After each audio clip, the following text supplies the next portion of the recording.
My interest in airplanes, I guess, came right from basically where we are, we are in Hollywood here in County Down, and I guess growing up with the Shorts Aircraft Company at Sydenham Airfield way back in the 50s.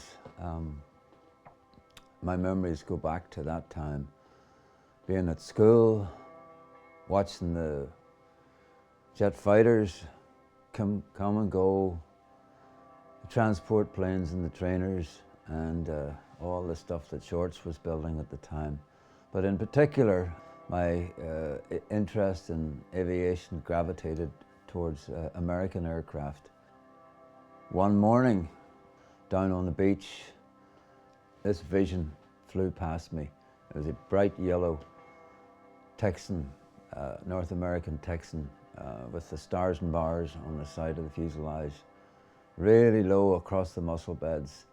And at that point, it did something to me. It was like I don't know, a milepost or whatever. A very early milepost, shall we say. I don't know age I was, maybe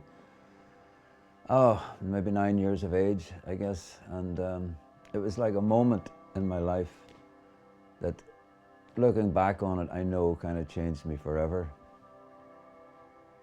I could see these airplanes, the T-6s, flying in formation. There was 3 of them, as I recall, at one particular time. And the drone of the motors was something to behold. It captivated me. Our lessons at school had to be stopped because these jets were so loud, and it was like, not that I knew anything about it at the time, but it felt like as it was, sex on wings. It felt like that. The first airplane that really caught my imagination was indeed one of those T-6 Texans, to the extent that actually started to build model airplanes. When you inhabit this world of, maybe it's true for every hobby or passion, there's a place you go to where problems can be solved. And I've always thought of that place, perhaps projecting back into my childhood when it all started, of being a kind of a cozy place where you can reside,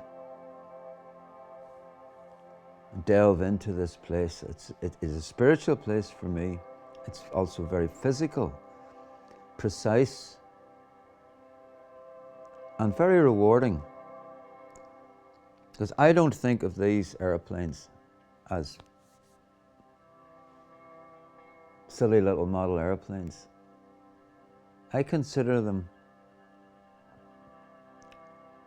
to be creations, artistic creations, not only in the way they look, not only in the way you build them, but the intricacies of it, the fineness of line, the precision that you have to have and must have. I came across this wonderful book. I call it my Bible almost, but it's the golden age of air racing. And I discovered in a photograph, an old photograph, a particular ship that I just fell in love with. And I wanted to build one. This is inspired by the photograph. And being a photographer as well, you see, the idea and the spirituality of what I'm talking about is coming from that original old grainy photograph, traveling out of the page into your mind and into your soul, and ultimately out onto a piece of paper where you redesign that airplane. Build it, fly it, and then re-photograph it so that it goes this full circle and returns back to the page. The amount of time you put into building and designing a radio controlled model aircraft, you would not believe. It's down to passion and a dream and some other place that your soul can reside in. But there comes a day, there comes a moment, and it's usually a terrifying moment when that airplane actually has to fly. And you pray for a wonderful day. You pray. I always pray when I go down to the airfield. I'm telling you, there's a place on that road down the field where I say a prayer. And it's, please, Lord, let me fly this airplane with your help to fly safely, soundly, correctly, and sensibly. And then I thank the Lord for that and everything else that He's given me in my life and allowed me to enjoy this. But that moment when the airplane is flying, it takes me away somewhere else. It is a moment, whether it's terror or sheer joy or total concentration. There's nothing else exists in my life at that moment. It's joyful and it's tearful and it's painful and I love it. You're gone. There's a connection, spiritual connection. You're operating the controls.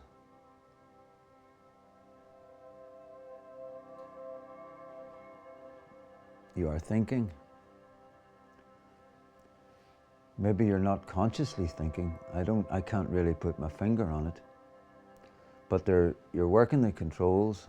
You're actually up there with the airplane.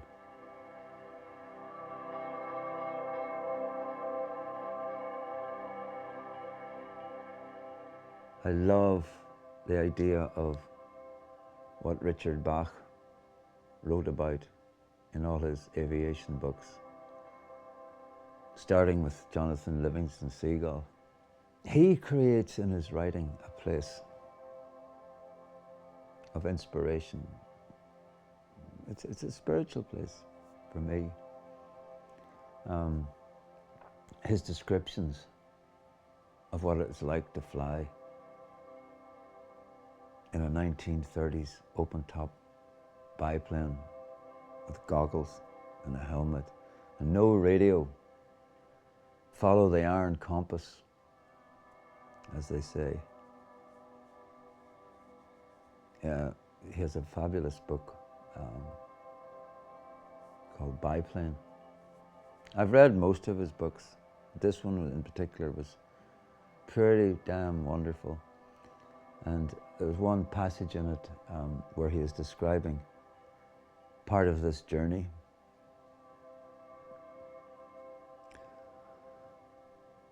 And he is imagining the propeller blade going round and round and round. In his mind, he sees an air molecule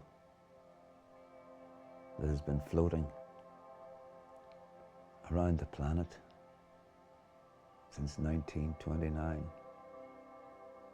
And he's flying across America in the 60s. And the propeller blade hits the air molecule. And that just took me to another place.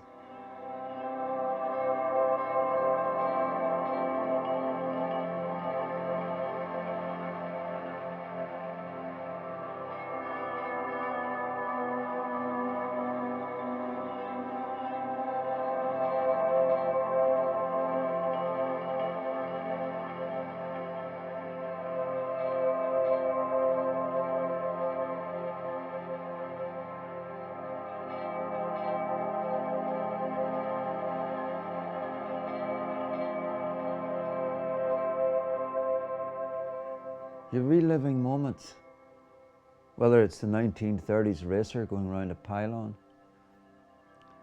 or Richard Bach propeller blade striking that air molecule,